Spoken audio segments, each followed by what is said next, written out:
I think, I feel completely shocked Je suis complètement choquée que des États comme la Géorgie ou la Moldavie, même après avoir vu ce qui est arrivé à l'Ukraine, veuillent encore rejoindre l'OTAN. C'est dans l'intérêt national de l'Amérique d'affaiblir la Russie. Ils le déclarent dans document après document. Il est également dans leur intérêt de contenir la Chine. Pour cela, ils ont besoin de ces alliances. Ainsi, l'Amérique agit comme une puissance parasitaire, utilisant ces États pour son propre agenda.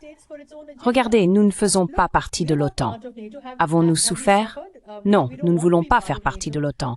Nous voulons être neutres et exercer une autonomie stratégique. Cette approche aide au développement. Je dois dire aux Géorgiens que lorsqu'un pays a besoin de développement et de stabilité, il ne doit pas trop sécuriser.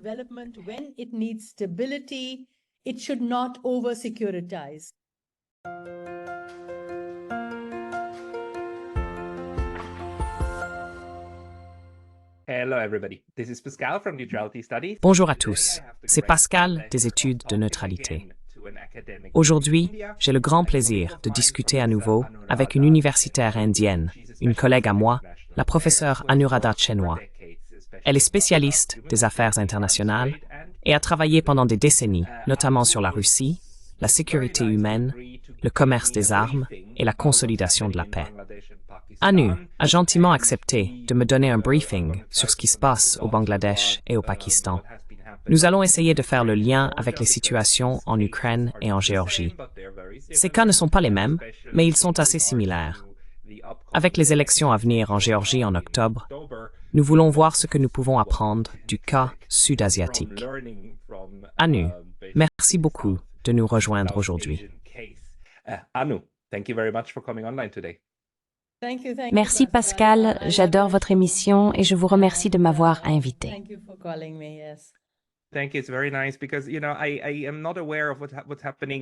Merci. C'est intéressant, car je ne suis pas pleinement conscient des dynamiques qui ont conduit au récent coup d'État au Bangladesh, où le Premier ministre démocratiquement élu a été évincé et remplacé par quelqu'un perçu par de nombreux commentateurs comme très pro-américain. Il y a 1 an et demi, nous avons assisté à l'éviction d'Imran Khan au Pakistan. Certains câbles divulgués ont montré que cela a été au moins encouragé par les États-Unis, car Imran Khan poursuivait une politique étrangère décrite par l'un des sous-secrétaires d'État comme une neutralité agressive. Ils n'ont pas imposé de sanctions à la Russie après 2022. Vous êtes en Inde, à New Delhi, et avez étudié les relations internationales. Pourriez-vous expliquer ce qui se passe en Asie du Sud?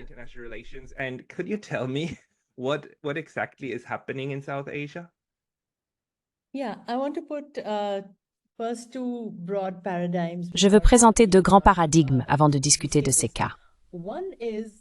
Premièrement, les États-Unis s'impliquent souvent dans des conflits mondiaux et les manipulent à leur avantage, conduisant fréquemment à un changement de régime ou à une intervention.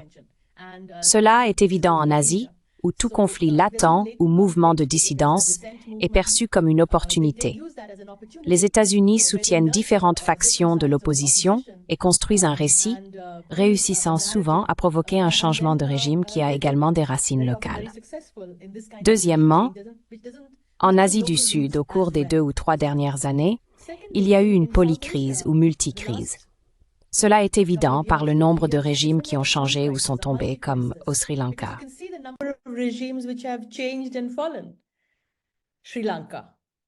Ah, j'avais oublié celui-là, le Sri Lanka aussi. Oui.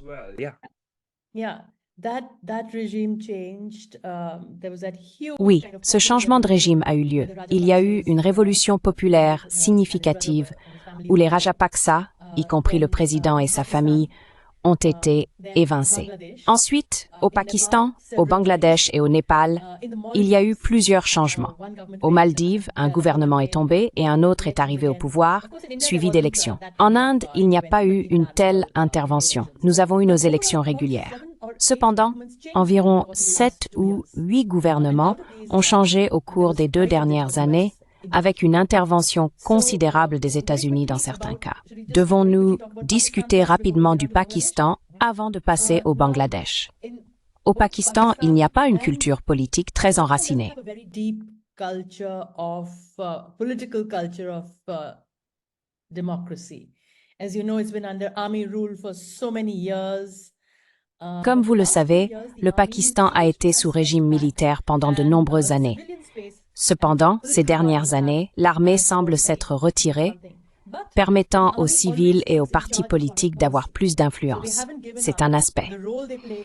Mais l'armée contrôle toujours la politique étrangère et intervient dans les institutions. L'armée a une histoire d'étroite collaboration avec les États-Unis.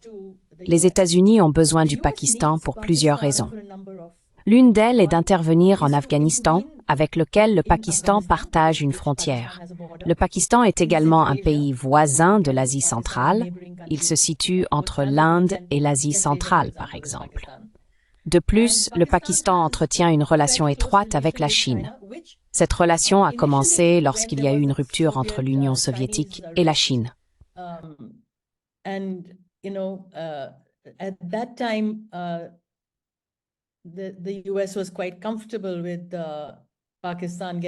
Les États-Unis étaient assez à l'aise avec le rapprochement du Pakistan avec la Chine, mais récemment ils ne l'ont plus été. Cependant, ils peuvent faire très peu à ce sujet, car le Pakistan est profondément endetté. Les États-Unis ont un fort intérêt à influencer la politique étrangère du Pakistan dans la région. À l'interne, le Pakistan est assez instable et polarisé en raison de ses différentes provinces et communautés ethniques. Le Sindh, avec Karachi comme capitale, est une province. Le Pendjab, qui borde l'Inde, est la plus grande et la plus influente province. Au Baloutchistan, il y a des problèmes importants, y compris des attaques terroristes et un mouvement sécessionniste. La province de la frontière du Nord-Ouest fait également face à des problèmes. Ces conflits internes facilitent l'intervention des forces extérieures en exploitant les conflits identitaires.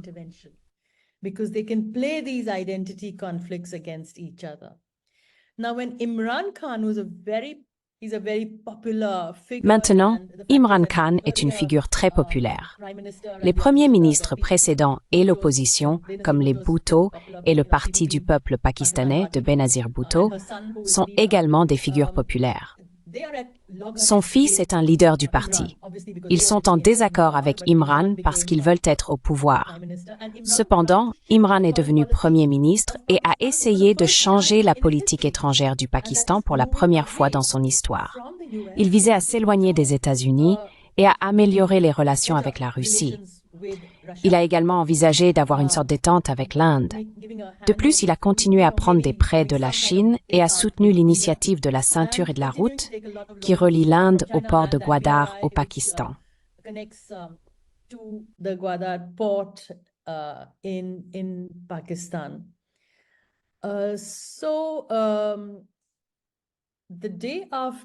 Le lendemain de la rencontre d'Imran Khan avec le président Poutine, vers février 2022, la guerre en Ukraine venait de commencer. Cette rencontre avait été programmée plus tôt. En même temps, un mouvement quelque peu populaire contre Imran, mené par l'opposition, a commencé, mais il n'était pas très fort. L'armée a commencé à formuler diverses allégations et affaires contre Imran. Au fil du temps, les tribunaux en Asie du Sud, connus pour leur lenteur notoire, ont pris des mesures contre lui. On dit souvent que la justice retardée est une justice refusée. Ils ont décidé de l'emprisonner. Il y a eu un changement de régime et des élections ont eu lieu alors qu'Imran et les dirigeants de son parti étaient en prison. Le tribunal au Pakistan est connu pour souvent s'aligner sur les besoins de l'armée.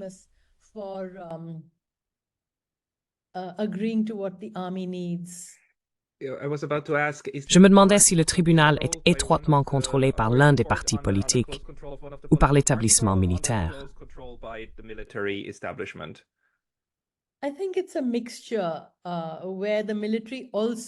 Je pense que c'est un mélange où l'armée joue également un rôle parce que les tribunaux et une grande partie de l'élite croient que l'armée pakistanaise est essentielle à l'existence de l'État pakistanais. Ils pensent que si l'armée s'affaiblit, l'Inde, par exemple, aurait un avantage. D'un autre côté, ils ont maintenant des problèmes avec les talibans et l'Afghanistan. La frontière n'est pas correctement délimitée. Il y a eu une petite escarmouche avec l'Iran à un moment donné. Il y a aussi quelques mouvements de sécession interne. Ainsi, l'armée est toujours un acteur important au Pakistan. So the army always is an important player in Pakistan. So and the opposition, while it was discredited, L'opposition a été discréditée et Nawaz Sharif, l'ancien Premier ministre, a été emprisonné puis est parti en exil. Il a été ramené et son frère a remporté les élections. Ils ont maintenant un gouvernement de coalition, tandis qu'Imran Khan continue d'être en prison. Imran Khan a clairement déclaré que les États-Unis intervenaient au Pakistan.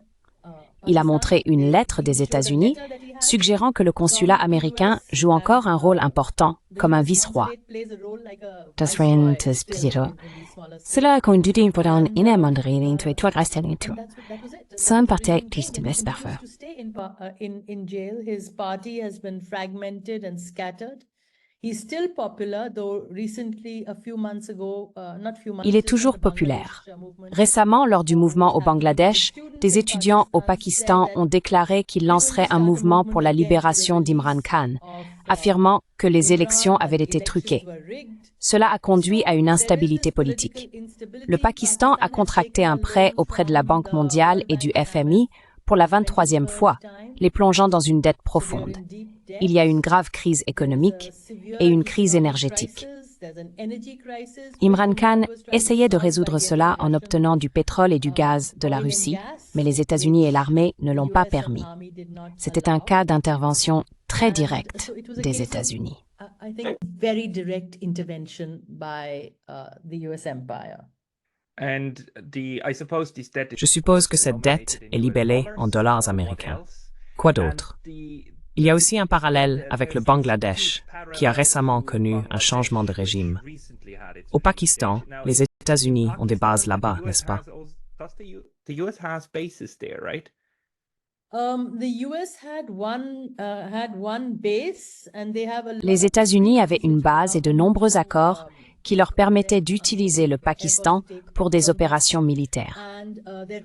Leurs opérations en Afghanistan ont reçu un soutien significatif de cette région. Ils avaient besoin du Pakistan pour leurs activités en Afghanistan et de nombreux réfugiés afghans se trouvaient au Pakistan. En fait, les Moudjahidines et les talibans y ont été nourris dans les années 1980. Lorsque l'Union soviétique a été renversée, les opérations américaines ont été menées depuis le Pakistan. Oussama Ben Laden a finalement été trouvé au Pakistan. Les États-Unis l'ont localisé, ont mené un raid et l'ont éliminé sans que le Pakistan ne le sache. took him out without Pakistan even knowing. Oui, il a été trouvé et tué sur le territoire pakistanais. Il se cachait au Pakistan. Il y a eu beaucoup de discussions à ce sujet et nous n'avons pas encore de preuves ou de conclusions définitives. Cependant, beaucoup de gens croient que Oussama Ben Laden n'aurait pas pu se cacher au Pakistan sans le consentement tacite de l'armée pakistanaise. C'est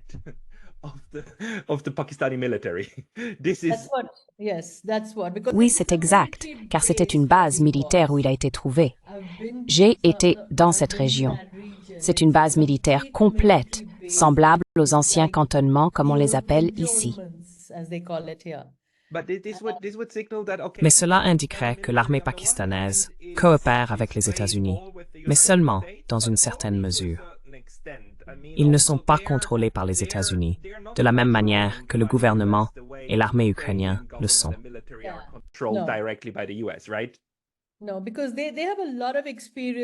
Non, parce qu'ils ont beaucoup d'expérience dans la gestion des États-Unis, de la Chine et des problèmes internes. C'est une situation politico-militaire. Ils ont probablement joué un rôle dans l'assassinat de Benazir Bhutto. Cependant, ces choses doivent être prouvées, et il est assez difficile d'en tirer une conclusion définitive.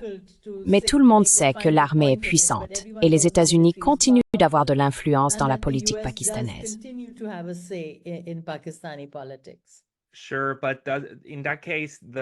Bien sûr. Mais dans ce cas, le fait que les États-Unis n'aient pas un réseau étendu de bases au Pakistan pourrait ne pas être simplement parce qu'ils ne le veulent pas, mais parce que l'armée pakistanaise ne le permet pas. Si vous regardez ce qui se passe actuellement en Finlande et en Suède, ces deux États ont rejoint l'OTAN et ont maintenant de 15 à 17 bases militaires américaines. Les États-Unis aiment placer leurs troupes sur le sol étranger parce que pour eux, le monde est comme un jeu de risque où il faut avoir ses pièces dans le plus d'endroits possible. En ce qui concerne le Bangladesh, on parle que les États-Unis veulent une base navale pour contrôler le golfe du Bengale. Pensez-vous que cela est susceptible de se produire si nous passons maintenant au Bangladesh? Do you think that is likely to happen if we now switch to Bangladesh? Yes, okay. In Bangladesh, again, Oui, d'accord. Au Bangladesh, il est important de comprendre son histoire. Le Bangladesh faisait autrefois partie du Pakistan, connu sous le nom de Pakistan oriental. Initialement, son identité était pakistanaise, mais c'était la section bengali. Il n'y avait pas de lien direct entre le Pakistan oriental et le Pakistan occidental, car ils étaient séparés par l'Inde. Le Pakistan oriental était majoritairement musulman bengali, avec une minorité hindoue et une petite minorité chrétienne. C'était toujours la région négligée du Pakistan.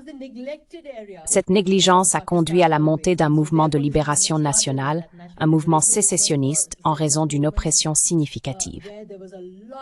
Pendant la guerre de libération du Bangladesh en 1971, environ 1 million de personnes ont été tuées et des centaines de milliers de femmes ont été violées par l'armée pakistanaise. From 69, 70, etc. And then India intervened and supported the L'Inde est intervenue et a soutenu le mouvement de libération du Bangladesh dirigé par Sheikh Mujibur Rahman, ce qui a finalement conduit à son succès. Ce mouvement était principalement local, mais l'afflux de centaines de milliers de réfugiés en Inde, en raison de l'oppression pakistanaise, a créé une pression significative. L'Inde ne pouvait plus tolérer la situation et a décidé d'intervenir militairement. Cela a conduit à une guerre entre l'Inde et le Pakistan. Pendant ce conflit, les États-Unis ont pleinement soutenu le Pakistan et ont envoyé leur 7e flotte dans l'océan Indien, menaçant le Premier ministre Indira Gandhi de conséquences. Cependant, elle était une dirigeante très forte et avait une relation étroite avec l'Union soviétique à cette époque.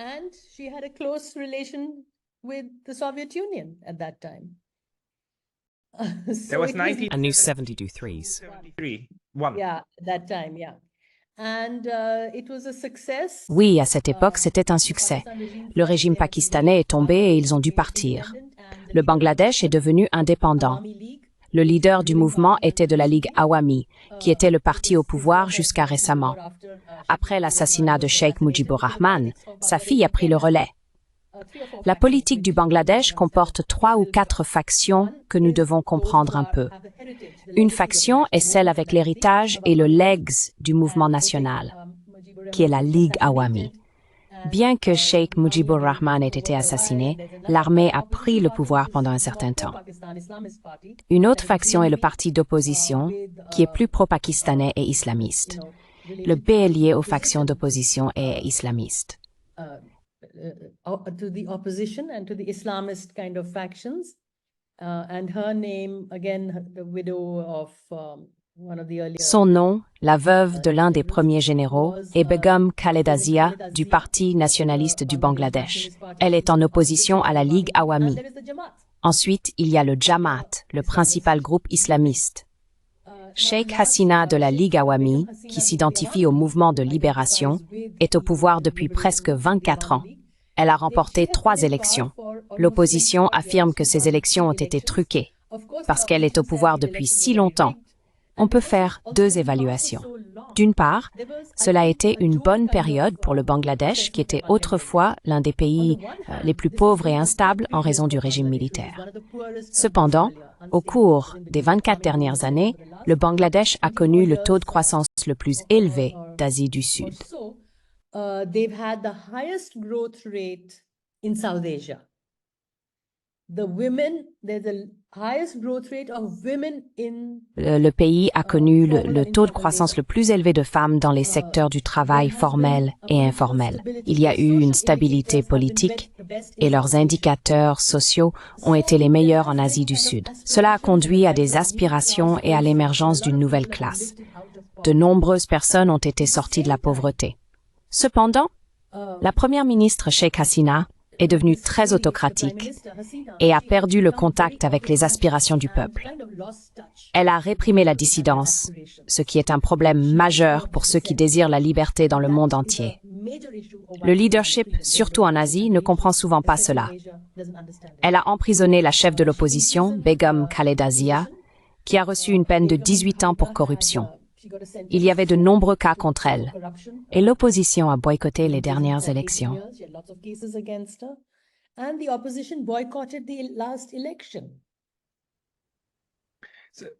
So there was, like, in Bangladesh, like any other country, has different factions of political. Le Bangladesh, comme tout autre pays, a différentes factions avec des visions politiques et des groupements variés. Il y a bien sûr des luttes internes. Le parti au pouvoir utilise des tactiques assez militarisées et draconiennes pour rester au pouvoir. L'agitation sur le terrain est compréhensible. Il est clair qu'une grande partie de la population est mécontente de ce type de gouvernance. Est-ce que vous dites?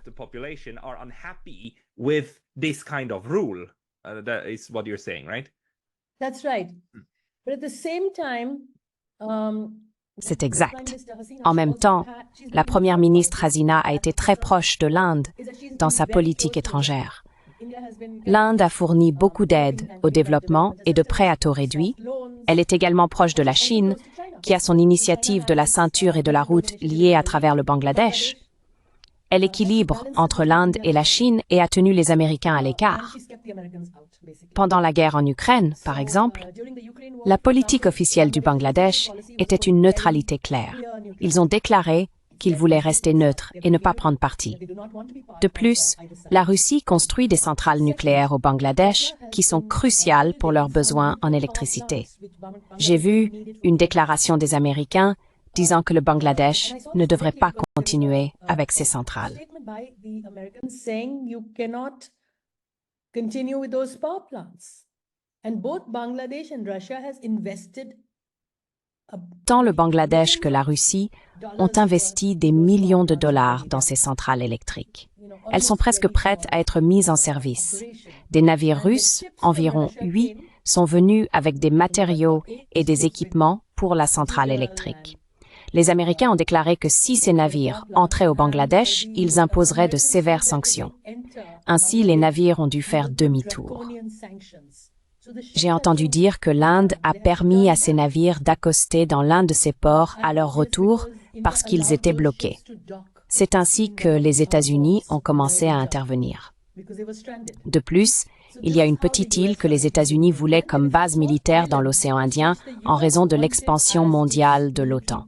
L'OTAN devient de plus en plus mondialisée et maintenant l'océan Indien et l'océan Pacifique sont appelés l'Indo-Pacifique. The narrative has been fused to the Indo-Pacific. Everyone calls it the Indo-Pacific, whereas earlier it was clearly Indian Ocean. Tout le monde l'appelle maintenant l'Indo-Pacifique, alors qu'auparavant on parlait clairement de l'océan Indien et de l'océan Pacifique. Les États-Unis ont déjà une base sur une autre île appelée Diego Garcia. Ils construisent de nouvelles bases sur une île appartenant au Bangladesh, près de son littoral. Le Bangladesh a refusé de permettre cela. Les États-Unis n'avaient aucune raison de soutenir sa décision et cherchaient une occasion d'intervenir. Cette opportunité est apparue en raison d'un autre facteur affectant tous ces pays d'Asie du Sud, les réformes néolibérales qui leur ont été imposées. Cela inclut de petits États comme le Sri Lanka, le Pakistan, dont nous avons déjà discuté, et le Bangladesh. Bangladesh. They had to adopt neoliberal policies of austerity, of huge Ils ont dû privatization. adopter des politiques néolibérales d'austérité et de privatisation à grande échelle, ce qui a conduit à une inégalité significative. Bien que le Bangladesh ait réussi à sortir de nombreuses personnes de la pauvreté, l'inégalité a persisté. De nombreux Bangladais riches contrôlaient de grandes usines textiles et des zones d'exportation, et ils étaient liés à l'État et au régime. Cela a provoqué de la colère parmi la population. Les réseaux sociaux ont joué un rôle dans ce mécontentement. Le Bangladesh est différent du Pakistan à plusieurs égards. Tout d'abord, il n'a pas principalement une identité islamique. Il a une forte identité bengali. De plus, son armée est restée dans les casernes pendant les 24 dernières années. For the last 24 years has been in the barracks. But when the student movement started and the student Lorsque movement was le all mouvement about étudiant jobs, a commencé, the quota system, il s'agissait avant tout d'emploi et du système de quotas pour les réservations, car les gens étaient désespérés d'obtenir des emplois gouvernementaux. C'était un mouvement énorme et véritablement révolutionnaire. Ils voulaient un nouveau contrat social et politique. Ils voulaient le droit de dissidence. Ensuite, le Premier ministre et le gouvernement ont réprimé très sévèrement. Je pense que cela aurait pu être un règlement négocié où elle aurait pu promettre des emplois. La Cour suprême du Bangladesh avait rétabli les quotas, que ces personnes ne voulaient pas. Il y avait des quotas spéciaux pour les enfants de combattants de la liberté.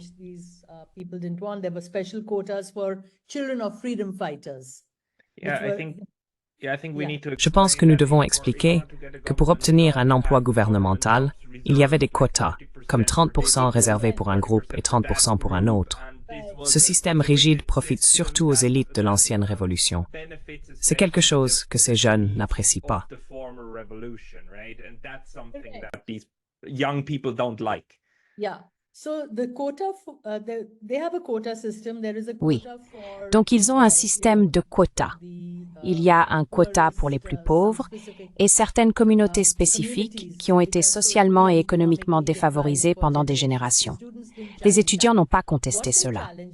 Ce qu'ils ont contesté, c'est le quota du gouvernement pour les enfants de ceux qui faisaient partie du mouvement de libération nationale du Bangladesh dans les années 70. Ces personnes avaient beaucoup souffert, beaucoup ayant été tués ou violés. En conséquence, leurs enfants et petits-enfants obtenaient des emplois grâce à un quota de 30% pour eux. Sheikh Hasina a supprimé ces quotas à un moment donné, mais l'affaire a été portée devant les tribunaux et le tribunal les a rétablis dans une moindre mesure.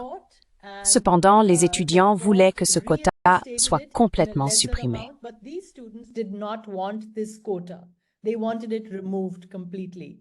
So they asked for that and she didn't agree and she delayed. Ils ont donc demandé cela, mais elle n'était pas d'accord. Elle a retardé et a dit que l'affaire était devant les tribunaux, alors attendons. Cela a rompu la relation entre les étudiants, les chômeurs et la jeune génération. C'est une grande génération. Ce mouvement a commencé et encore une fois, elle ne s'est pas vraiment engagée avec eux. Ce qui se passe avec ces mouvements, et je l'ai vu à plusieurs reprises en Asie du Sud, c'est que vous commencez avec un bon mouvement étudiant progressiste. Mais ensuite, il est rejoint par toutes sortes de groupes. Je suis sûre à 100% que le cadre du Jamaat, le cadre du BNP et le mouvement d'opposition mécontent ont formé la base silencieuse du mouvement. Ils endommageaient des statuts de dirigeants nationaux et créaient de la violence, etc. Creating violence, etc. Though the students held, the leadership. Bien que les étudiants aient détenu la direction suprême, elle a demandé à la police de tirer sur eux, ce qu'ils ont fait. Plus de 100 étudiants et personnes du mouvement ont perdu la vie. Ensuite, Begum Hasina a demandé à l'armée d'intervenir, mais l'armée a refusé de tirer sur les étudiants. Ils lui ont dit de partir, et elle a dû s'exiler. Elle est allée en Inde. L'une de ses premières déclarations a été qu'elle aurait complètement soutenu les étudiants et résolu tous ces problèmes. Cependant, elle a affirmé que les Américains voulaient ce changement de régime.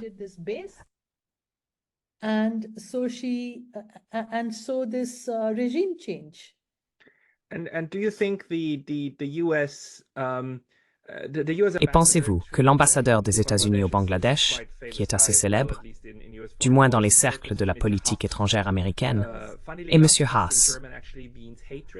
Assez curieusement, Haas en allemand signifie en fait haine. Richard Haas. Quoi qu'il en soit, en passant, Haas avait apparemment une bonne connexion avec la direction militaire. Mais vous dites que la direction militaire au Bangladesh n'a pas d'antécédent d'intervention dans la politique nationale du pays.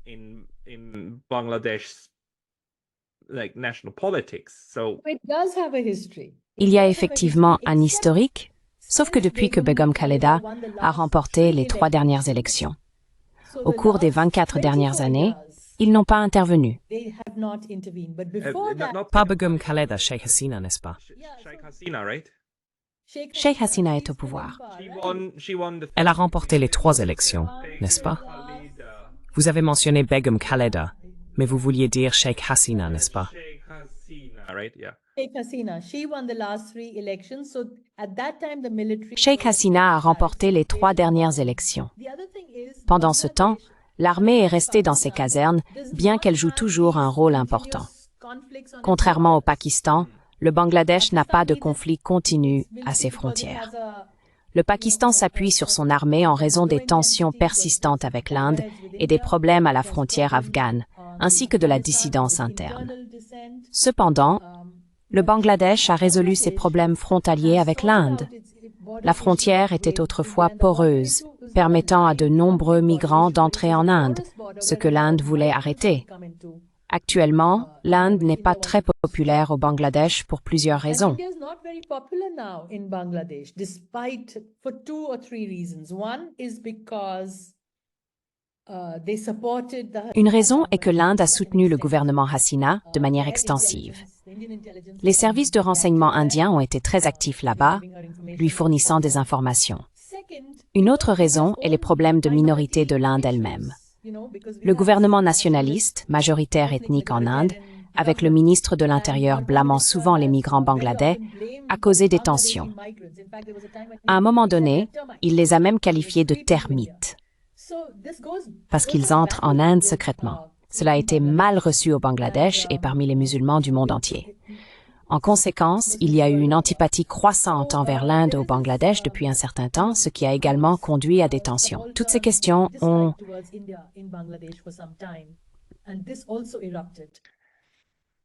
So all these issues have. But you know, if the role of the US was really. Mais vous savez, si le rôle des États-Unis a été significatif dans le renversement de Sheikh Hasina, cela envoie un signal fort à l'Inde.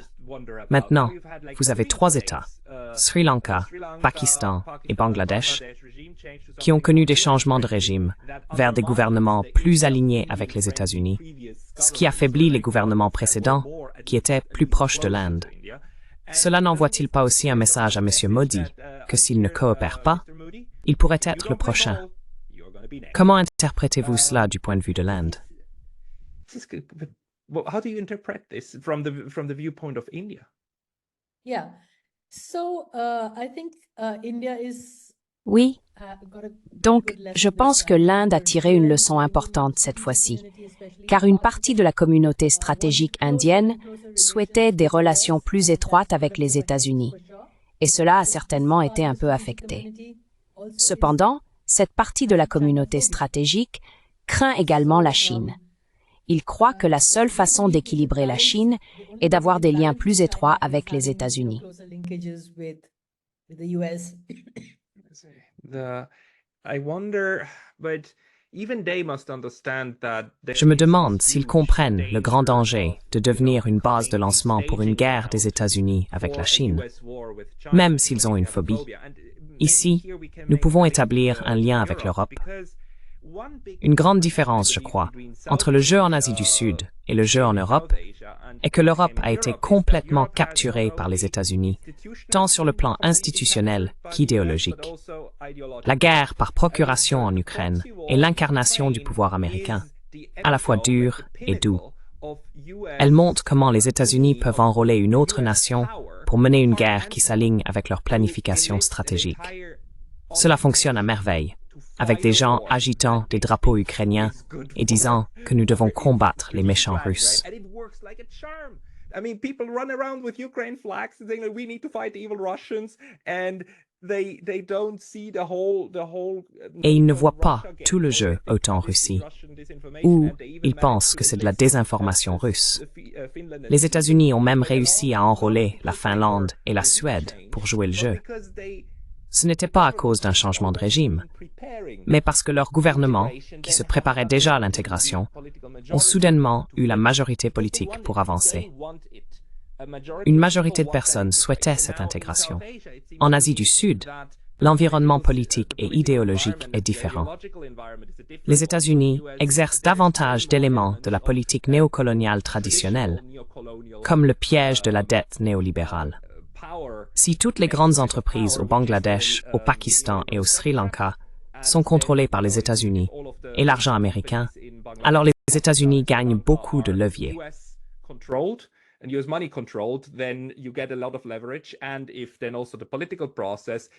Si le processus politique est très favorable aux États-Unis et qu'il permet toutes ces bases, alors militairement et économiquement, ces pays sont bien sous contrôle. Cependant, le grand public pourrait ne pas l'être. Vous pourriez encore avoir un fort nationalisme, comme au Pakistan, qui ne serait pas prêt à mener une guerre par procuration pour les États-Unis. Il y a aussi un fort nationalisme indien, où les gens parlent maintenant d'un État ethno-national, qui ne serait pas désireux de mener une guerre avec la Chine au nom des États-Unis. Alors, comment voyez-vous le développement de l'exercice du contrôle sur l'Asie du Sud? C'est plus dans le sens traditionnel du néocolonialisme, n'est-ce pas?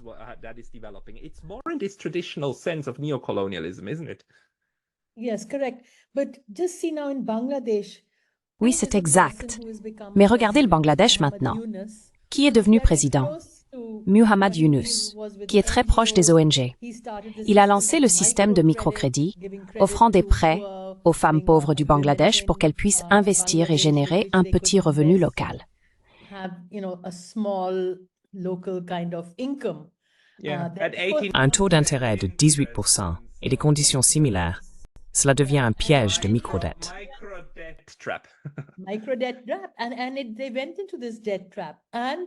Piège de la microdette. Sheikh Hasina, la première ministre, a intenté environ 17 procès et emprisonné Yunus pendant 6 mois. Cependant, il a toujours été soutenu par les États-Unis. Récemment, il a écrit un article publié dans un journal indien exprimant sa déception envers l'Inde pour avoir soutenu Sheikh Hasina, affirmant qu'ils avaient fait une erreur. Maintenant, il est au pouvoir, vous voyez.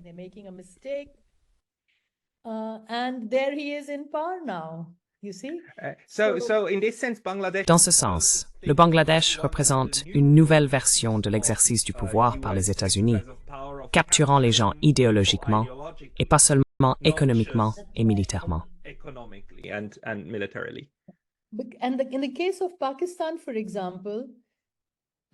Dans le cas du Pakistan, la population est parmi les plus anti-américaines. Chaque fois qu'il y a une grève ou un mouvement, ils crient souvent des slogans anti-américains. Cependant, l'armée et l'élite sont proches des Américains, créant une contradiction. En Inde, de nombreux enfants de l'élite sont en Amérique. L'Inde a une longue tradition depuis l'indépendance de non-alignement et d'anticolonialisme, montrant sa solidarité avec les mouvements anticoloniaux. Cela est en partie dû à leur relation étroite avec la Russie, qui reste extrêmement proche. Les événements de la guerre du Bangladesh dans les années 1970 jouent également un rôle. Cependant, la jeune génération oublie cette histoire.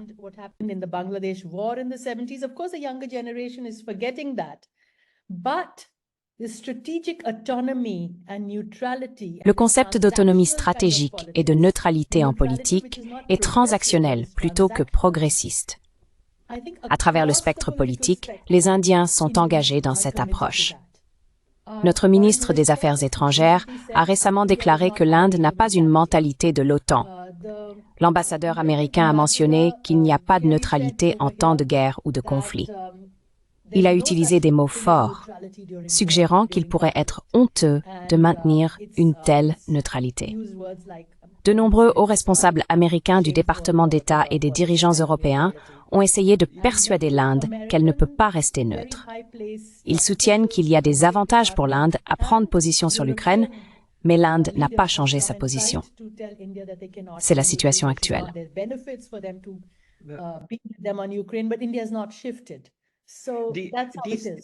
These people are either idiots or Ces personnes sont soit mal guidées, soit, plus probablement, font partie de l'effort belliciste, essayant de pousser les pays neutres à prendre parti. C'est une tactique traditionnelle, car la neutralité est la plus pertinente pendant la guerre et les conflits. Cela n'a pas beaucoup de sens en dehors de ces situations. Les pays veulent souvent maintenir leur propre position. Votre ministre des Affaires étrangères l'a déclaré à de nombreuses reprises. Il continue d'expliquer que l'Inde n'est ni avec les Russes, ni avec les Américains. L'Inde a sa propre position. Dans une interview, il a dit une fois « Je représente 1,2 milliard de personnes sur cette terre. Je pense que j'ai le droit d'avoir ma propre position.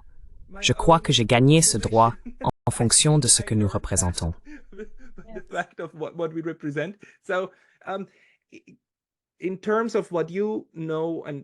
En considérant les leçons de l'Asie du Sud-Est, si nous regardons la Géorgie, une petite nation du Caucase, située entre des puissances majeures comme l'Union européenne et la Russie, il y a des considérations importantes. La Russie occupe toujours 2 des territoires de la Géorgie et ils n'ont pas de relations diplomatiques. Le gouvernement actuel, le Parti Rêve géorgien, vise à éviter de devenir une seconde Ukraine. Avec des élections dans 2 mois et une histoire de troubles, ils ont connu des tactiques des États-Unis et d'autres influences extérieures. Si nous appliquons les leçons de l'Asie du Sud à la Géorgie, le peuple géorgien devrait être prudent quant à la manière dont la politique nationale s'entrelace avec les interventions internationales. Ils doivent être conscients des pressions extérieures et maintenir une approche équilibrée pour sauvegarder leur souveraineté et leurs intérêts nationaux.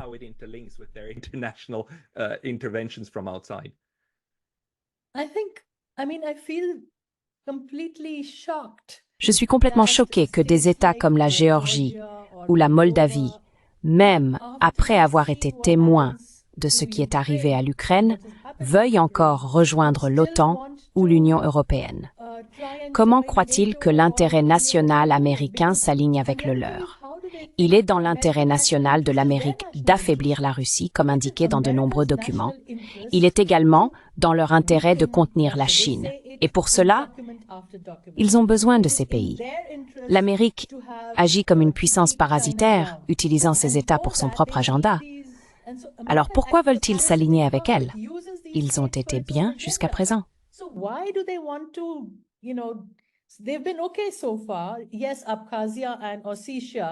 Oui, l'Abkhazie et l'Ossétie du Sud voulaient la sécession. Ces 2 provinces en Géorgie voulaient faire partie de leur propre groupe identitaire plutôt qu'avec la Géorgie. Après la désintégration soviétique, l'Ossétie du Nord s'est retrouvée avec la Russie, tandis que l'Ossétie du Sud est restée en Géorgie. De même, une partie de l'Abkhazie est restée en Géorgie. Ces régions voulaient s'aligner davantage avec leur propre groupe identitaire qu'avec la Russie. Il y avait des mouvements sécessionnistes et les Géorgiens ne sont pas très pro-russes. Ils se considèrent comme Européens, mais les Russes se considèrent également comme Européens.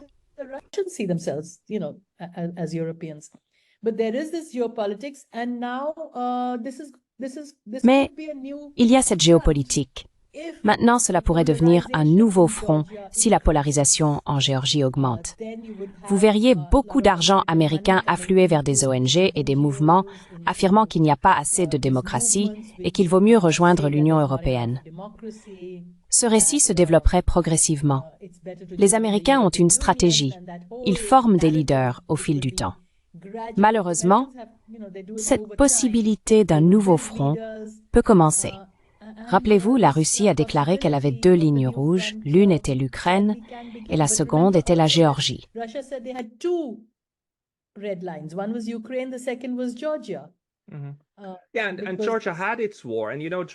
Oui, et la Géorgie a eu sa guerre. La Géorgie a reculé du bord du gouffre en 2008. Le gouvernement Saakashvili était extrêmement pro-OTAN et pro-intégration avec l'UNOPMAV.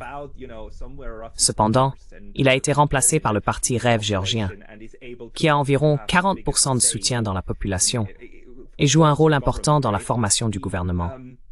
Ils se sont éloignés de cette position pro-OTAN et sont accusés par l'Occident, notamment dans les médias populaires.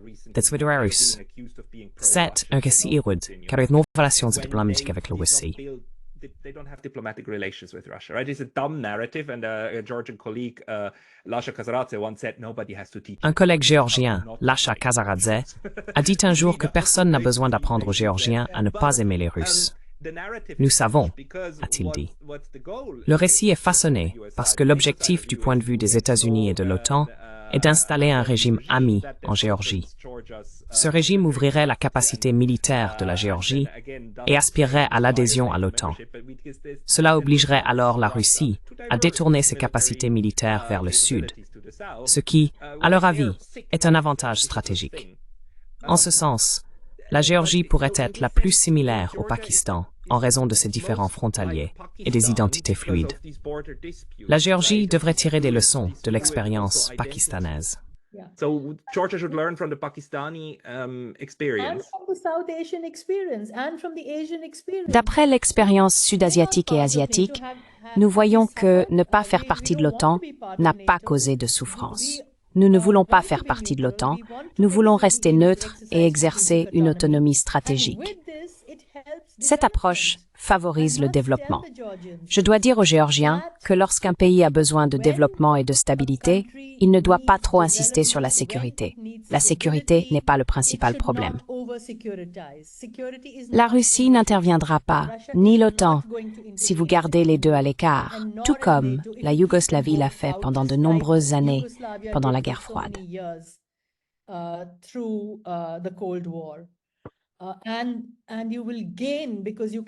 Vous en bénéficierez car vous pourrez obtenir du pétrole, du gaz et d'autres ressources de la Russie tout en recevant de l'aide de l'Occident.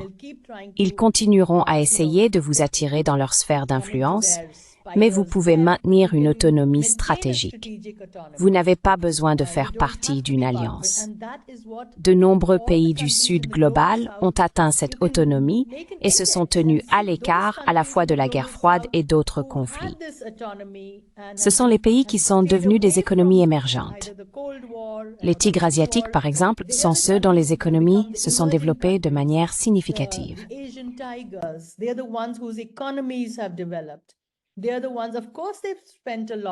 Ce sont eux qui ont dépensé beaucoup pour leur armée, plus qu'ils n'auraient dû.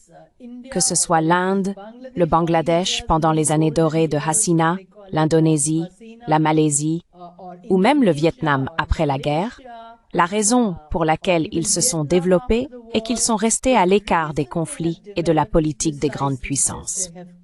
Aucun d'entre eux à ce stade n'est impliqué dans les questions de l'OTAN mondiale. Ce qui est pertinent pour l'Asie maintenant, c'est la présence de l'OTAN mondiale et le fait que les Américains ont besoin de bases pour contrer la Chine, même si de nombreux pays ont des différends territoriaux ou maritimes avec la Chine, ils ont réussi à se développer en évitant le conflit.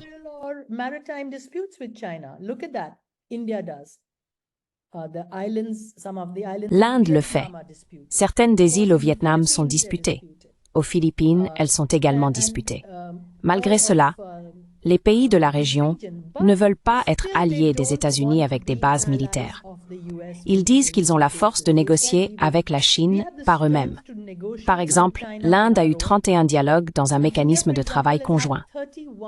Cela implique la coordination et la consultation entre les commandants de l'armée sur la manière de gérer la frontière. La dernière réunion s'est terminée il y a 2 jours. Et ils ont dit que les différences s'étaient réduites. Ce que je soutiens, c'est qu'il est bon de négocier. C'est bien d'utiliser la diplomatie.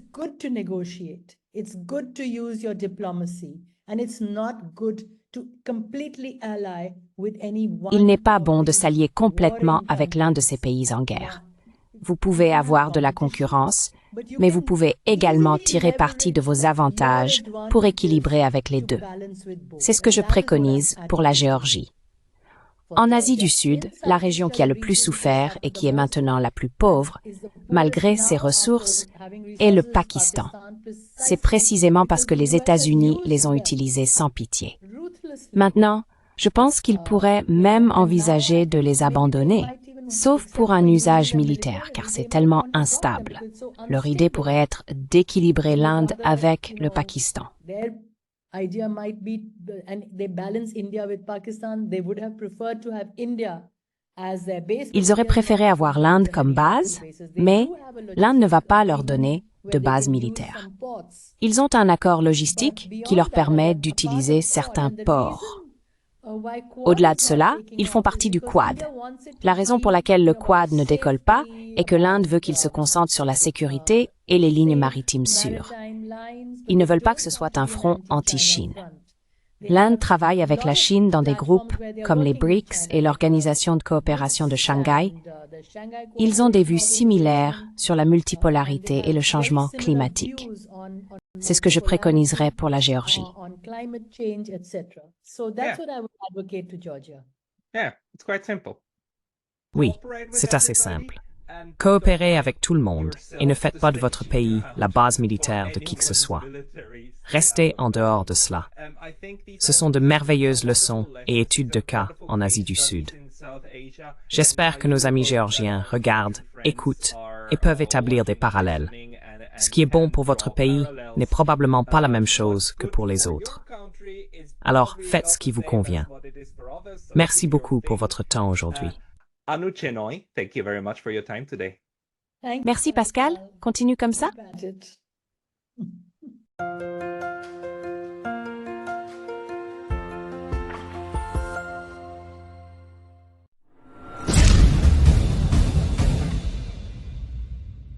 Si vous appréciez Lasny Traduction, veuillez envisager de nous soutenir sur Patreon. Le lien est dans la description. Merci beaucoup.